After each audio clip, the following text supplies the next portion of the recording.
kabila ng ipinapatupad na curfew, marami pa yung lumalabas dito at di ko rin alam kung bakit kaya babay. Magandang gabi sa inyong lahat. Wala nang pwedeng lumabas ng bahay. Uy, ikaw, ba't nandyan ka pa? Bawal ang tumambay dyan. Ay, sorry po, Mayor. Oh, warning ha. Susunod, uhulihin na namin kayo. Pasok na. Sige po. Inuulit ko. Wala nang pwedeng lumabas ng... Uy, kayong dalawa dyan. Mga bingi ba kayo? Anong ginagawa niyo dyan? Sino naman kaya itong mga to? Siguro mga tambay na naman yan. Huwag mo nang pansinin yan. Uy, umuwi na kayo. Ano to? Uwi? Aba, hindi niyo ba ako kilala? Baka gusto niyo... Mayor, easy. Yeah. Yan nyo lang sarap battle yan. Yeah. Okay, tayong lahat, magingay! Unang banat, para sa inyong dalawa.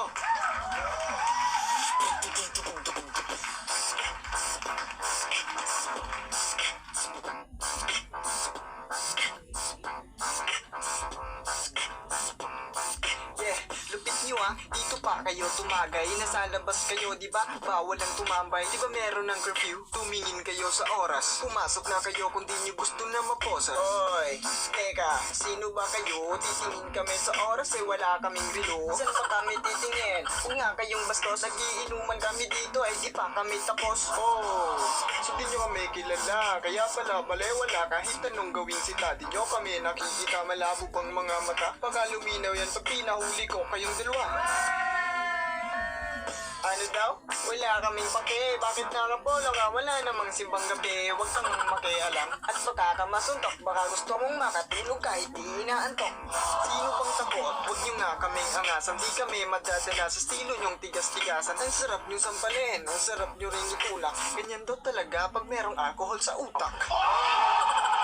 Baka gusto mong ampasin kita ng bote. Kayo yung gumagala, kayo dapat inuhuli. Loko tong mga to. Huwag nyo nga kaming idamay. Sino ba kayo? Baka gusto nyo na ng away. Makinig na lang kayo bago pa ako mapikon. Bigyan na nga kayo ng pagkakataon. Pasalamat na kayo, hindi agad kayo hinuli.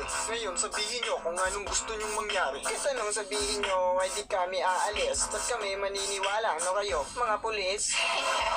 Patagawin kayong pulutan. Kayo ang umalis at huwag nang makipagkulitan. Sumunod na lang kayo at huwag nang makipagtalo. Pumasok at huwag nang matigas ang ulo. Ilang beses nga ba kayong pagsasabihan? Nakainom kayo kaya mukhang sinasabihan. Ang kulit mo, puta ka ng puta. Dami mong dadapa, ay gusto